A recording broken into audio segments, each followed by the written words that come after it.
Hey everybody, Just the Scrubs here, and we got a new segment here called Tech for Talk. Yeah. Today's Tech for Talk is going to be Upstart Goblin and Reckless Greed. Now we'll start with Upstart Goblin, and Dylan can take it away from here. Alright, so this is born of Pat Hoban's theory that Upstart Goblin makes your deck 37 cards. Obviously, because it is the only card in the game that allows you, that is a normal spell card, to draw one. I mean, there's stuff like Into the Void, but that makes you discard your whole hand at your end phase. Nobody wants to do that.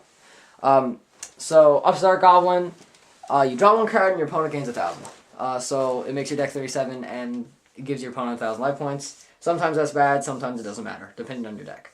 Mm-hmm. Now, usually this card is, it's not really used in stall decks. It's just used if you want to get a certain card faster. You can just play 3 Upstart and, get that card faster. The only problem is, this can fuck up your OTKs, so some decks run it, some decks don't. It doesn't really matter either way. Honestly, I think Upstart Goblin is not too much of a problem with your 1,000 opponent. OTKs are going to get fucked up by Ancient Fairy Dragon this meta. Mm-hmm. And other stuff. So sometimes maintaining a board rather than OTKing the person is, a better option. Second deck for talk is Reckless Greed. Now, some people may think of Reckless Greed as a +1 because, you're using 1 card and getting 2. Really, in hindsight, it's a -1 because you're using 1 card, you're drawing 2, but then you skip 2 of your draws. So, the thing is with Upstart, the only way you +1 is if you chain multiples. So if I activate 2 Upstarts, my turns that I don't draw, they don't stack. They don't go to 4, they stay at 2. So the good thing about Upstart, if you have more than 1, you have a very good chance of winning the game.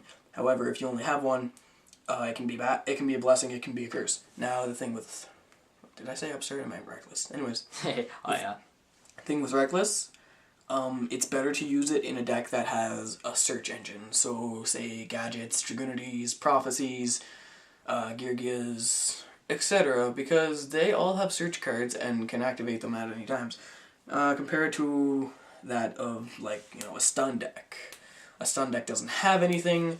A stun deck, it wouldn't use much stuff to search. There are other decks I can list off, but I'm just too drunk to think. Oh, yeah.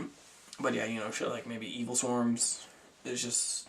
Yeah, try not to run this card. I can see an Evil Swarm player running that, drawing 2 cards, getting more back row, not being able to set it because they already have 4 or whatever, because that's all the deck is. But the thing is, with this in a deck that has a search power, you activate it, you draw 2, and then the cards that you draw can, they can make sure, they can bide you over while you skip those 2 draw phases. That's the theory behind Reckless. Anyways, that's been our first segment of Tech for Talk. Leave a comment if you want more of this. Like and favorite the video, and subscribe if you did. Thanks.